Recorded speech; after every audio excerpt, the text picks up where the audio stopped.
Good afternoon and welcome to the Washington Medical Commission Patient-Focused Webinar Series. I'm honored to have Mr. John Malden, WMC Chair, Dr. Claire Trescott, and Dr. Diana Curry, WMC Physician Members, and Melanie De Leon, WMC Executive Director, to talk about Healthcare 101, how to be an informed patient. Now, before I turn the webinar over, I would like to take care of a few housekeeping items. We encourage you to ask questions throughout the presentation, so look for the questions box on your webinar portal, and we will do our best to address your questions at the end of the presentation. We hope that you do not have any technical difficulties, but if you do, look for the help button on the webinar portal to get your issue worked out. We are recording this webinar, and the on-demand version and the slide deck will be available on our website within the next few days. Please feel free to share these resources with your colleagues. And lastly, we want our learning events to be as interactive as possible. So please feel free to use our social media platforms to share what you've learned and keep the conversation going. Now, with all of that out of the way, I will turn over the webinar to Mr. Malden. Thank you, Jimmy. Good afternoon, everyone. I'd like to provide a brief description of the Washington Medical Commission. It actually has two parts. The first part is composed of about 55 staff members who provide administrative work for the commission. And the second part are the actual commissioners of the commission. The membership is made up of 13 physician members, 10 of whom are representing a congressional district, 3 of whom are at-large members. There are also 2 physician assistants and 6 public members, also at-large appointees. Each commissioner is appointed by the governor to 4-year terms, the maximum of 2 consecutive terms. I shouldn't say consecutive, I don't know that, but a maximum of 2 terms. Thank you.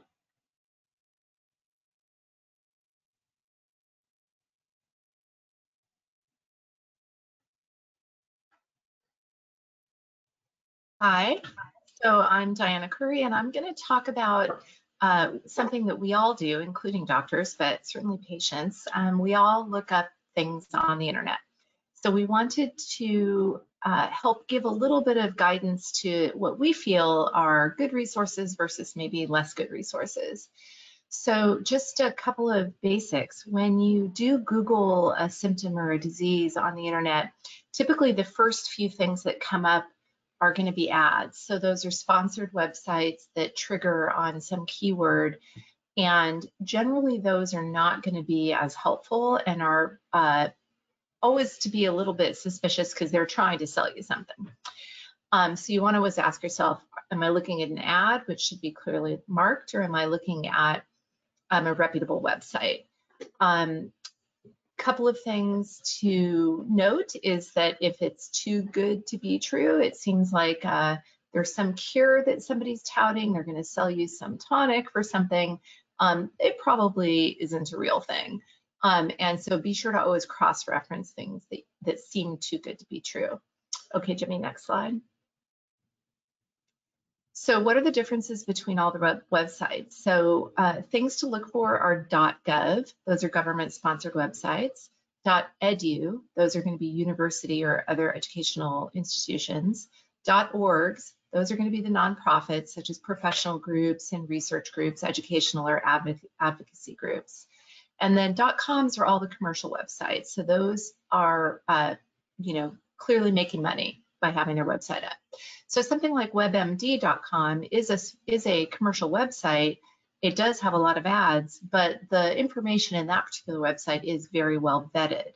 If you look at MayoClinic.org or ClevelandClinic.org, those are going to be institutions that have extensive patient education materials available and can definitely be trusted. They will offer to direct you to one of their clinicians, click here for a consult or click here for an appointment, but basically the content in those websites, 100% trustworthy. Okay, next slide. So again, questions to ask yourself when you're looking things up is who wrote the content. So the authors should be experts, either doctors or other healthcare professionals. And their contact information should be available. And it may be all the way at the bottom of the article in the kind of about us or contact us link. But if somebody is not available to be contacted, if it's sort of opaque where they're coming from or who they are, that's a little suspicious. Are testimonials reliable? So personal stories are sometimes very helpful, but remembering that in medicine, everybody's situation is a little bit different, and most lay people don't fully understand all the subtleties and reasons why doctors will make certain recommendations. So always take the testimonials with a little grain of salt because your situation might be different. And then, is your privacy protected? So remember, when you sign up for newsletters or more information, you know, whatever information you're giving these websites, you want to check what their privacy policy is. Are they going to sell your, you know, your ID to somebody else, et cetera? So they should make their privacy policies very easily accessible and clear. Okay, next slide. So here are some websites that are known to have really minimal or no conflict of interest. So they're not really trying to sell you anything. They're not motivated to give you information for any other reason than they want you to have the quality information. So CDC.gov, NIH.gov, that's National Institute of Health, MedlinePlus.gov, Women'sHealth.gov. You can see them here. Some of the medical organizations that represent different professions, such as American College of OBGYN, which I belong to, ACOG, will have patient education materials available also. You know, endocrine.org, AAFP.org, so that's the American Academy of Family Medicine. Choosingwisely.org is another very good website that promotes conversations between patients and clinicians, and it really helps people understand why certain tests are helpful and other tests may not be so helpful. And then the U.S. Preventative Task Force is one of the biggest organizations in the United States that sort of vets the type of testing that should be done for any given condition. Okay, next slide. Some other common sources are going to be health and medical apps. And those are often available to help solve a chronic problem, such as poor sleep or weight loss, or to manage blood pressure or diabetes.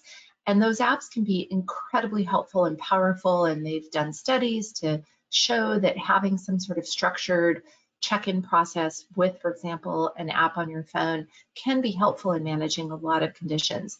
But just remember that the apps can be created by anybody and they can say pretty much anything they want. They aren't held to any definite standards the way like a website that's a .gov or a .org type of website might be held to. Nobody's necessarily vetting that information.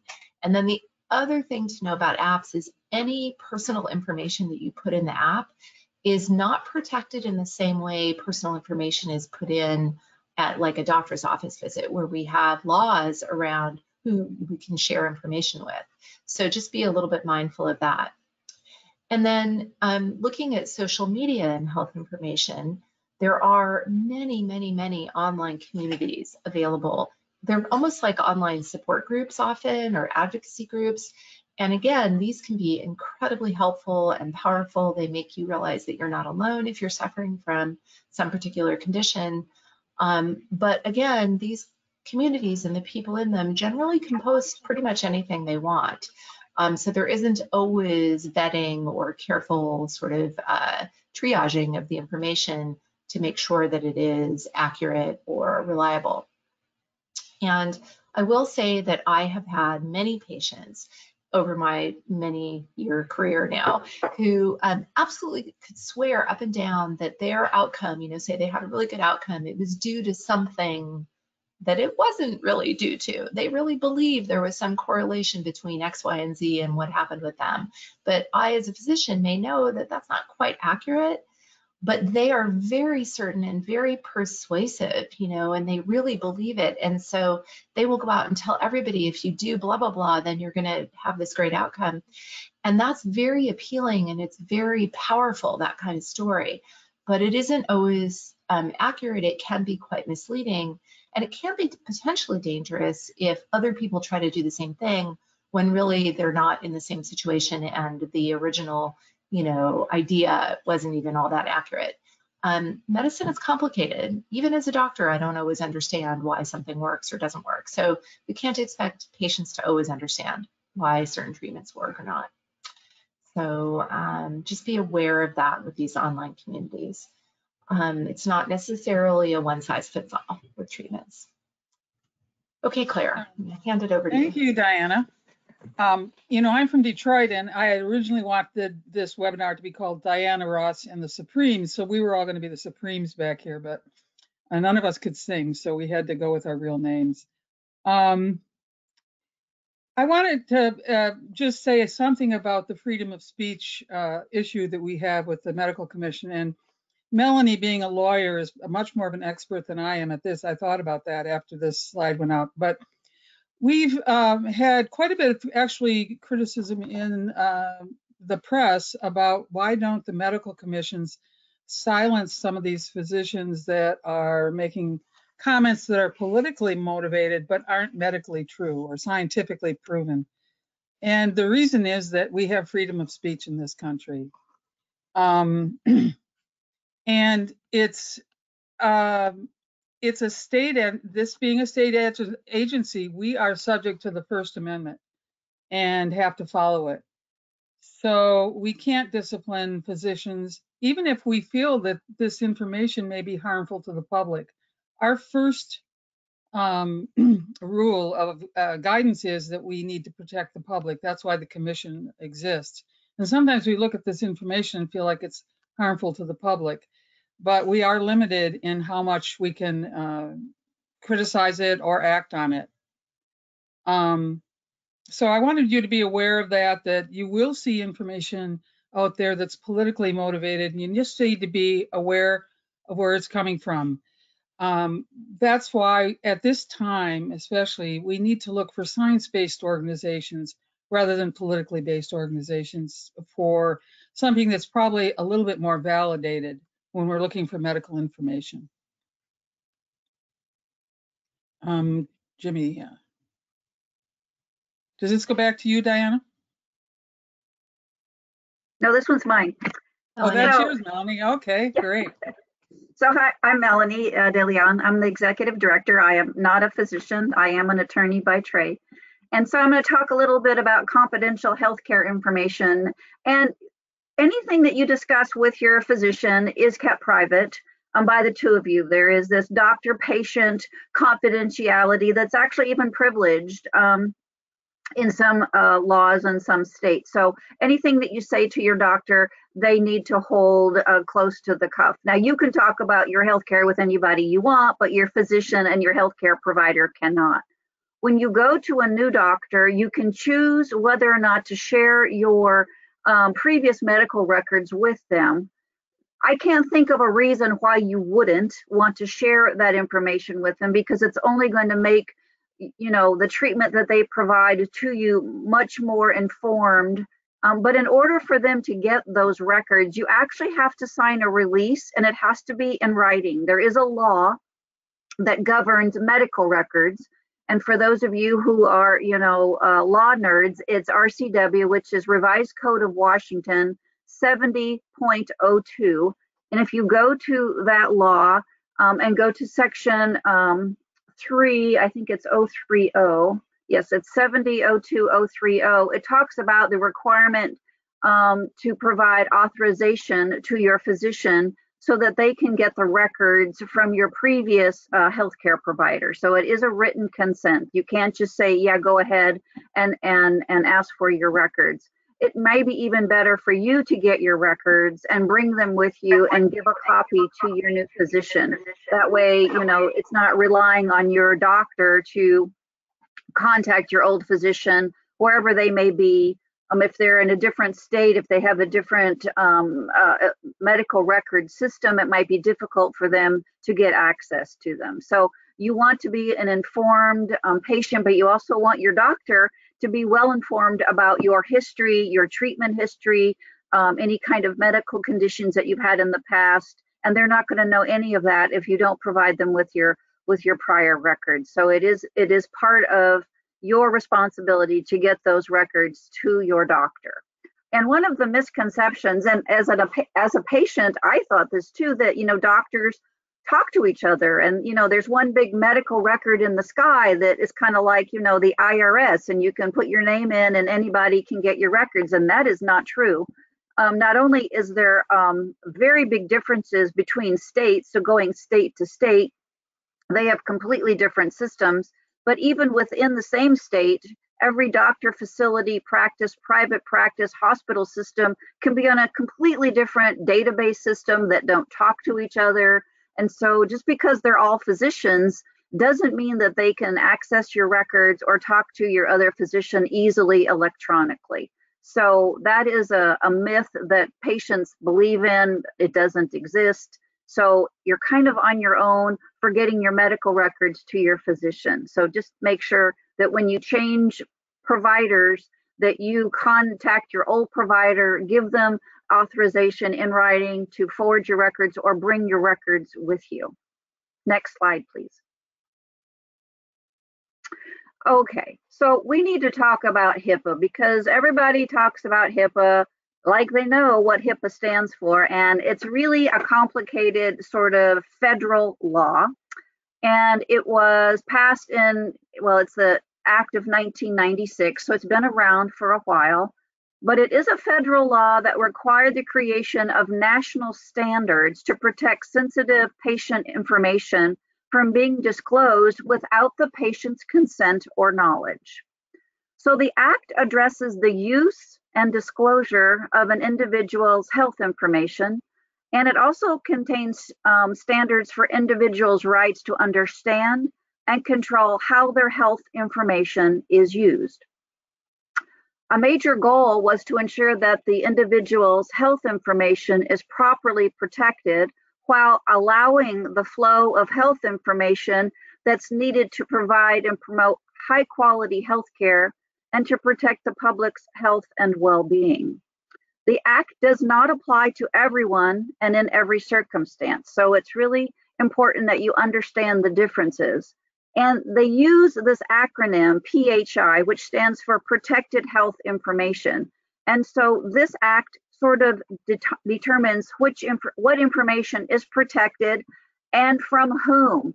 So it's not protected from everybody, but it is protected under certain circumstances that is set forth in this law.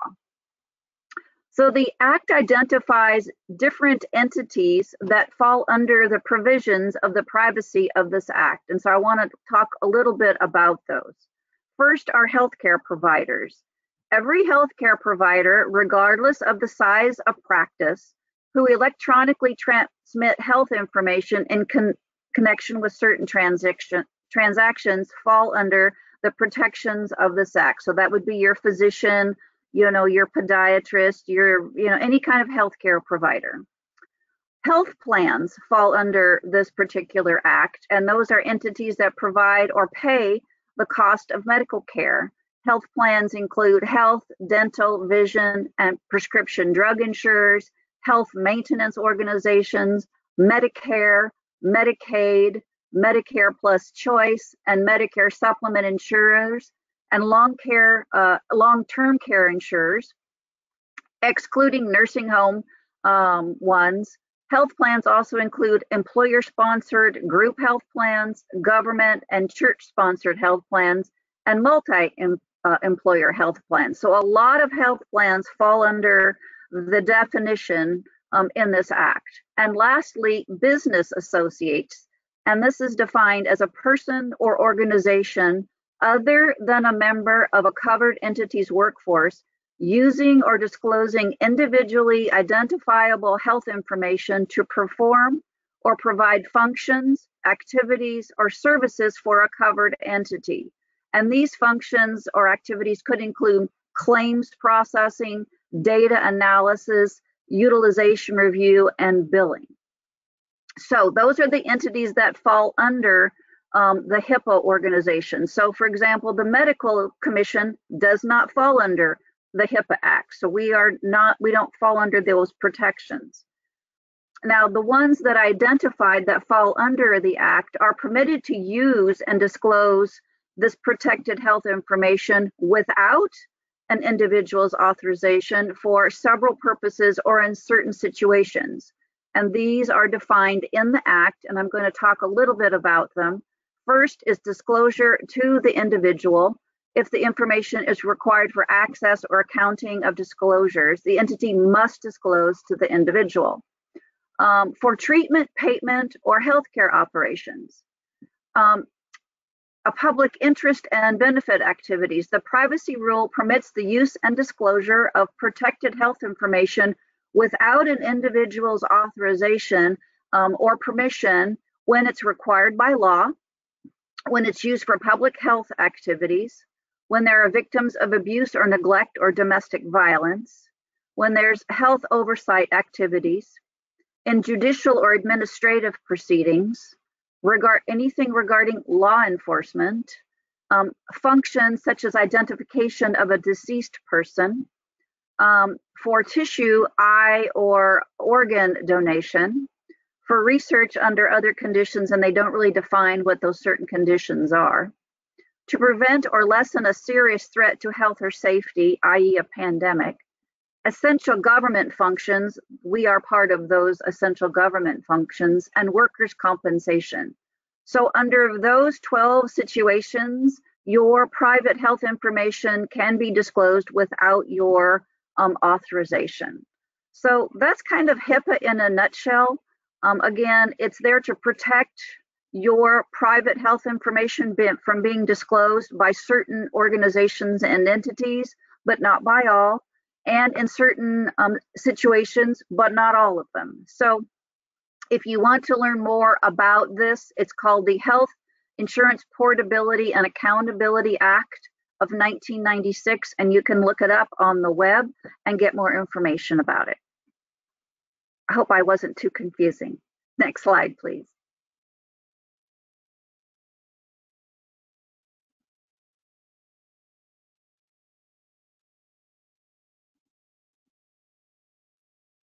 Okay, this is back to me.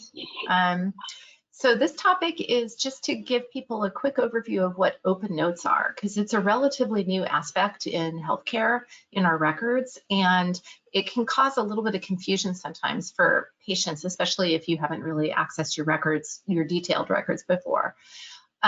So this was a movement actually started by doctors at Harvard in 2009. They pushed for complete transparency in the medical record in allowing the patients to have total access to all of the physician notes. It took over a decade to get it finally pushed through. It actually got through, I should say, not that long, but it got through in the ACA, which was 2015, 16, somewhere in there. Anyway, 14. But in April of last year is when the final sort of mandate from the federal government went into effect. So the traditional documentation that physicians use in the electronic medical record is the part that can be very confusing. This is a legacy-based system that was developed strictly to satisfy insurance company billing requirements. It's most of the record that we fill out is not helpful for us in terms of like what we're trying to say about the patient, or often isn't. It's often structured in such a way to satisfy the insurance companies. Because the American healthcare system is a for-profit system by and large, and so we have to always be mindful of that, or we're forced to kind of conform to the need for the billing people to get what they need out of the records. So there's that piece of it, which makes them very awkward to read. And then the other part of the notes that can be very confusing for people are all of the abbreviations. So next slide, Jimmy. So here are many of the common, by no means all of them, abbreviations that patients will see. And since Open Notes started, I mean, we get patients emailing us asking all kinds of questions about what is this? What does this mean, right? They see it in their chart and they don't know what it means. So GI, gastrointestinal, HTN, hypertension, URI, upper respiratory infection, which could be a common cold, it could be a sinusitis, it could mean a lot of things. PRN is a common one, and that means as needed. It's per the RN. It's often from Latin. One of the funniest ones that I remember in the very beginning when all this started was SOB. So we use SOB a lot, and that stands for shortness of breath. But it you could see where that could be misconstrued if somebody's reading the record. So there are lists of common abbreviations available online, and some of these I got from the ones, if you just Google sort of common health care abbreviations or medical abbreviations, this will come up. But it's important for patients to be educated, I think. And so if your doctor's using an acronym, CBC, we use that a lot. It's complete blood count. Really what we're often saying is we're going to check your CBC to check for infection or to check for anemia. That's kind of the two common reasons we order it. But you want to be able to clarify that with your doctor and understand what they're talking about. Okay, next slide. So again, reading the health record, we use words in very stilted and formal ways that often don't mean the same thing that they mean in everyday kind of casual use. And it can be very frustrating for patients when they are reading their records because they feel like the doctor is documenting something that is not what they meant. So for example, a heart attack to a physician may mean a cardiac arrest with muscle damage. But to the patients, that might mean any cardiac event, any heart problem, with or without muscle damage. And so the patient may say, oh, I'm here to see you after my heart attack, and the physician may not document that. Patient did not have muscle damage, so they didn't really qualify to have a heart attack, so to speak. Fever, this is another common one. Patients will come in and say, oh, I've had this fever, but the doctor will write no fever, meaning no temperature above 100.4. Well, that doesn't mean that they didn't have the 99.8 or the 100 temperature that the patient said they have. It just doesn't, quote, qualify technically as a fever in doctor speak. So again, we're using the same terms, but we're meaning them, we have different meanings. Fatigue has a very specific meaning in medicine, but fatigue is used by patients frequently to describe a lot of different symptoms. One of my personal favorites as an OBGYN is irregular periods. So 90% of women, if you say, are your periods irregular, they'll say, no, it comes on a different day every month. And that's a very normal way to think about it. It's not on, March 1st and April 1st and, May 1st, all of that. It's on March 1st one month, and it's on April 3rd another month, and then, in May, it's on May 2nd. And so it's irregular. Well, to a OBGYN, that's actually a regular cycle. So you can see where patients frequently will, email me after they read their note, and they'll say, you wrote that I have regular cycles, but I don't, I have irregular ones. And I'm like, well, because I mean regular in the OBGYN usage, not in the general lay usage. One last one that's really common is patients come in saying that they're dizzy, which means to most people lightheaded, but in doctor speak, lightheaded is different than dizzy. Dizzy often is meant to mean vertigo, which is the spinning feeling that you get. That's a different sort of source for that than lightheadedness. Different differential diagnosis comes to mind. So just to be aware that often the words that we use do have slightly different meanings, which can make reading the record by a non-medical person a little more tricky or just frustrating. Okay, next slide. Okay, and then mistakes in the EHR, in the electronic health record, those are pretty common, unfortunately. So there is a massive amount of information that's put into each person's medical record, and much of it is put in by computer algorithms or by people with non-medical training.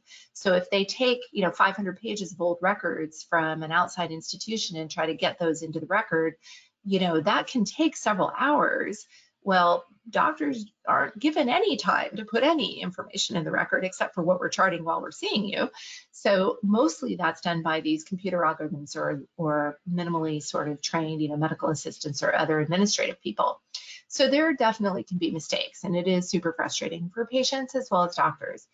So it is helpful if you're a patient that has access to through your patient portal to your electronic health record. If you see mistakes or you see diagnoses you're not sure what it means or that you question whether that's really accurate, bring a list of those to your appointment. Ask your doctor about it. Sometimes the doctor can correct it, sometimes we can't, and there's actually procedures. Specific institutions will have specific procedures that you have to go through.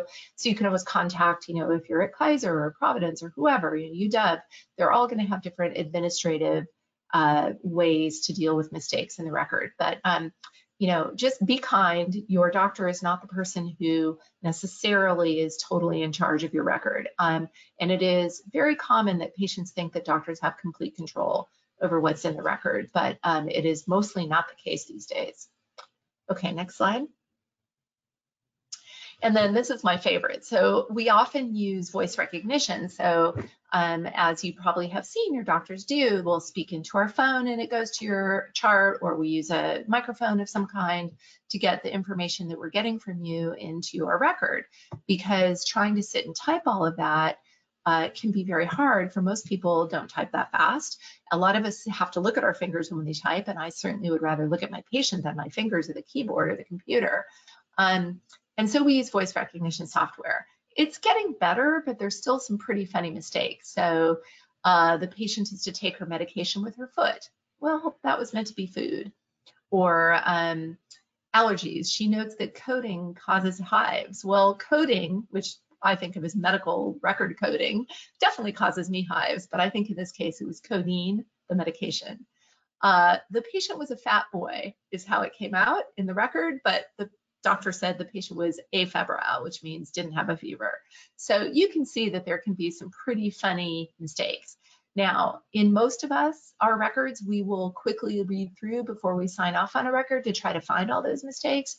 But when you're reading a multi-page document with tons of words on every page, you know, your eye and your brain don't always catch every single mistake. So I personally have gone back and found weird mistakes that I missed, you know, months later, or when I next see the patient, I look at an old note and I think, what was I talking about? How did that get in there?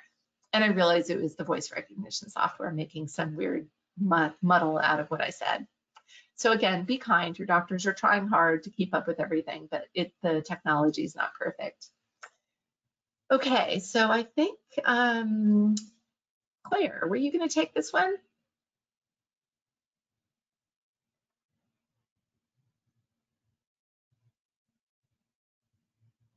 I think this Or is Melanie. this one, Melanie. Melanie was. Melanie, sorry.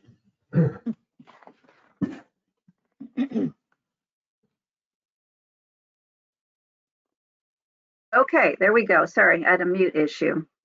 So as a patient, your physician needs to get sometimes consent to do a particular treatment or to proceed with a certain kind of test.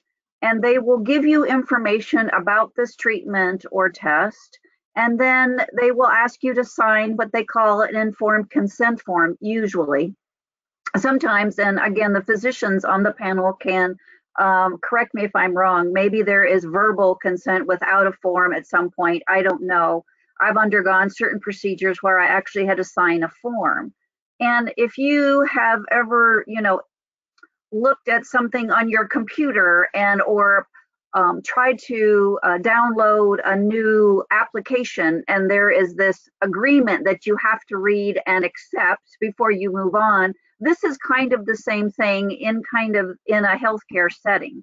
So this informed consent, if it's a form, it's supposed to list everything that could go wrong with the treatment or the test, so that you go into this treatment or test knowing everything, so that you can make an informed decision as to whether or not you want to go forward. But I will say, having read some of these informed consent forms, and even though I'm an attorney, they are sometimes worded very difficult for patients to understand, because maybe they use a lot of medical terms, a lot of jargon. Dr. Curry talked about doctor speak. And so it behooves you as a patient to ask a bunch of questions about what is written on the form, and then just about the treatment in general. Ask the questions until you fully understand what's going to happen to you, what the treatment is, what the test is, and the outcomes that could happen, because a lot of things don't go according to plan. Your body might not react the way other folks react. So there is always, you know, things that could happen. If you've ever listened to those ads on TV for medication and they go through the laundry list of things, and usually death is the last one, you're like, wow, I don't know that I would ever want to take that medication because things are going to fall off or I'm going to die. But, you know, those medications could be very helpful to, you know, to whatever condition you have. And so sometimes you just have to go forward and take the treatment. So with this informed consent, make sure you understand exactly what is going on with the treatment, ask questions. You have the absolute right to refuse a treatment.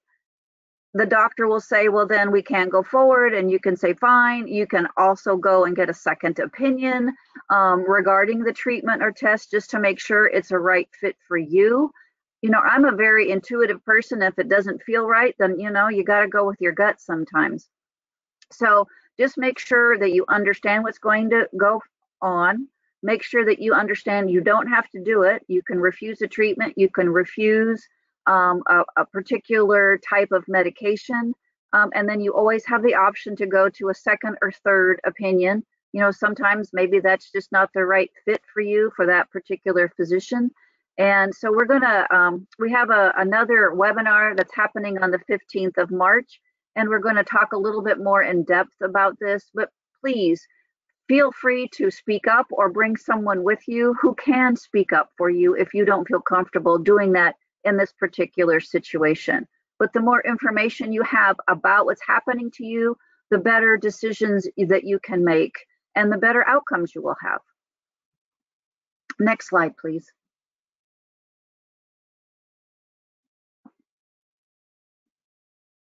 Okay, I think this is back to me to start.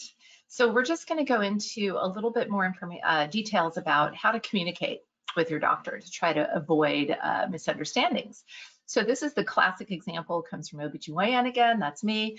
So Jill, I see you're taking birth control pills. Tell me how you're taking them. Well, sometimes I take 3, some days I don't take any. On weekends, I usually take more. So how did your doctor tell you to take them? He said these pills were to keep me from getting pregnant when I have sex. So I take them anytime I have sex. So let's think about it. It's funny, I know, but I've probably delivered a lot of babies that resulted from this type of situation. So doctors don't always, we assume a lot. We assume it's obvious how to take birth control pills, but I can tell you that it is not obvious at all. And this type of miscommunication can occur. And that's maybe a funny example, but there can be other examples that are much more serious. So next slide. So back in the 90s, there was a effort to really educate patients about what they need to ask to get the information that they need to make a good decision and to understand what's going on, kind of like what Melanie was just talking about. It was called the Ask Me 3 campaign. And for any particular health problem, it's, you know, what is my main problem? What do I need to do? And why is it important for me to do this? Like, what would happen if I didn't do it? You know, and what are the alternatives? And so some of the best practices are to always ask those questions of any new treatment or recommendation, to bring a family member or a friend, or have them on speakerphone. You know, with COVID now, we can't always bring people with us to the doctor's office.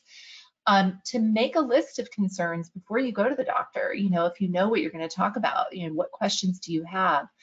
To always, of course, have an updated list of your medications. And then with medications these days, one of the sort of resources that we have in the world of medicine is our pharmacists. So I would say that most doctors can hardly keep up with the amount of new medications that are being put out on the market all the time now, and the interactions and the side effects and all of that. So, you know, when I went to medical school 30 years ago, there was a list of things that I had to memorize, and I could probably do that back then. I don't think that current medical graduates can memorize everything that's out there now. It has just exploded. So pharmacists are a really good source of information as well for medications. Okay, next slide. So since the Ask Me 3 campaign, other questions have been encouraged to, that we've encouraged patients to ask, which are, again, what happens if I don't do that treatment that you're recommending? What are the options that I have available to me? And then as a patient, it never hurts to restate what you think the plan of care is supposed to be. Now, as physicians, we're also trained to often ask a patient, so tell me what I told you, tell me what I recommended, you know, how are you going to take this new medication I'm giving you? Because we want to make sure that we're communicating it properly and accurately. And we do tend to give a lot of information. Medicine is complex these days, and it can be very overwhelming. So restating the condition, the risks and benefits of the new treatment or medication in your own words, and having your doctor sort of tell you, yes, you got it, is a really good way to reassure yourself and everyone that you understand what's happening with your own body and your healthcare. Okay, next slide. Claire, were you going to take this, preparing for a visit? I think you're muted. I'd be happy to. Okay. So this, we wanted to talk a little bit about preparing for a visit. It may be helpful to write down questions ahead of time to really organize your thoughts, and then to prioritize what you've written down, to also tell the doctor at the beginning of the visit what you want to discuss and ask if there's enough time. And it's not uncommon for there to be a mismatch of the length of the list and the amount of time. Now, I've been a family doctor for many years and also medical director over a lot of family doctors. And I can tell you that the doctors themselves are all over the place on whether they like a long list or no list or just a few questions. Some people are and so it does help to get to know your doctor. Some doctors will say, bring your list of every single question. I'll take the list. It's called capturing the list. And I'll help guide how much time we have for different questions. Some will say, no, we can't do a list because we're only going to have time for 2 things. And a lot of this is done in the spirit of we need to be as concise as we can be with the physician's time, and also to make sure that the physician addresses what are the critical questions you have for that visit. It is helpful for some people to bring a notebook or something to write on so you can take notes about what was said.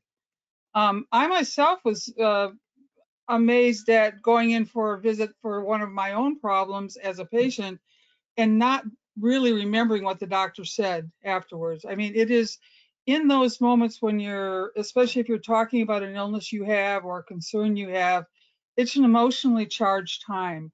And you may not register all that is said correctly, and you may have difficulty actually remembering what was said after the visit. So being able to jot a few notes is very helpful.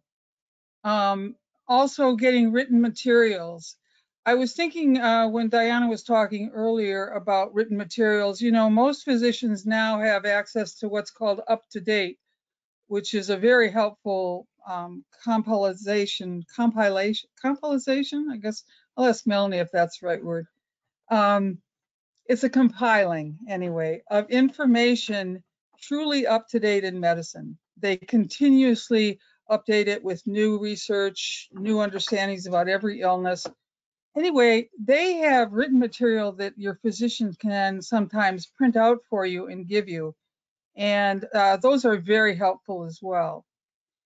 And in some electronic medical records, there's a document called the After Visit Summary, which does summarize what was discussed and what are the recommendations going forward. When I was a medical director, we were transitioning from just tell people what they need to know in a visit. I never need to write it down, and they don't need an after visit summary. And I was tasked at one point with convincing hundreds of physicians to begin to use what's called the after visit summary, meaning print out what you said, make sure the patient gets all the directions, and hand them this sheet of paper. And I realized somewhere through this time that in order to hand that piece of paper, we had to realize that those of us who had been in practice for a while, by at least 50% of what we had said had not been heard. So all those words we had been spewing forth over the years had not been remembered. We had to really get humble and say, no, I think I need to write this down in order for people to capture it and understand it and be able to mull over it after the visit. So the after visit summary, I know that it's easy to throw away, but it's a very important document to review how to go forward with your healthcare issues. Okay, Jimmy. We've probably talked about making a list of some of these communication tips are very important if you're seeing a new clinician. Your older physicians or clinicians will normally have these, and the nurse will have asked about all these things. But going back and writing down some of your family history, checking on your family history before the visit is important. The other thing that people have trouble remembering in the visit is, what year did I have that surgery or that occur in my healthcare? So I think getting back to what were the years things happened is sometimes important. And also, when did new symptoms start? Has it been going on for 6 months or 6 years? What makes it better? What makes it worse? When this symptom comes on, do you have other symptoms that come on at the same time? And also, what's been tried in the past? It's very helpful if we know what medications you've been on in the past and what has worked and what hasn't worked. The other thing is that bringing a family member along is often very helpful. Even if you don't want to hear what the family member has to say, sometimes it's helpful to have them saying that in the office. Okay, Jimmy? In the 90s, as Diana was talking about, we were very concerned about physician-patient communication. And we had to learn a lot. We had to learn a lot about literacy and levels of literacy and how you communicate. And we began to understand how important it was in being successful in medicine and helping our patients. So we did discover that it's really a two-way conversation, with pieces of information being repeated by both sides. And I think it is important to remember that the bottom line is that clinician is there to help people feel better. They are also human and often under great stress, especially in the last 2 years, and very much under time pressure. So we can really help optimize the visit by being prepared for it. We can share our list of questions at the start of the visit so that we both know what's on the agenda. And we're going to discuss this further about preparing for the visit when we have our webinar on the 15th.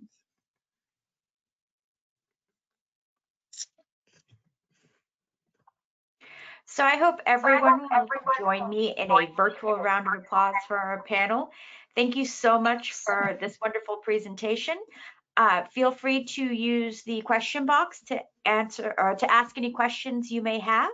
And while we give everyone a moment to type in those questions, I do want to let our audience know that we do have 2 upcoming webinars as part of Patient Safety Awareness Week, which is March 13th through the 19th. We're always adding new topics, so make sure you follow us on social media so that those can be announced and you can get registered. But on March 15th, we will be talking about your rights as a patient. And then on March 16th, we'll be talking about how to research your healthcare provider. And this is it's going to dive more into how to use the DOH credential search so that you can understand what has happened and have, like Dr. Curry was saying, kind of have a good, reliable source for information.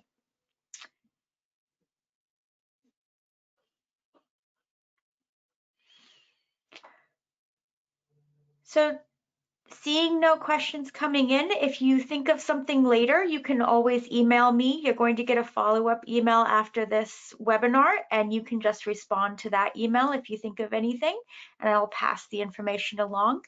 I want to thank my panel again for presenting this valuable information, and I hope everyone can join us for our upcoming webinar. And with that, I hope everyone has a wonderful week, and remember to take care of yourselves.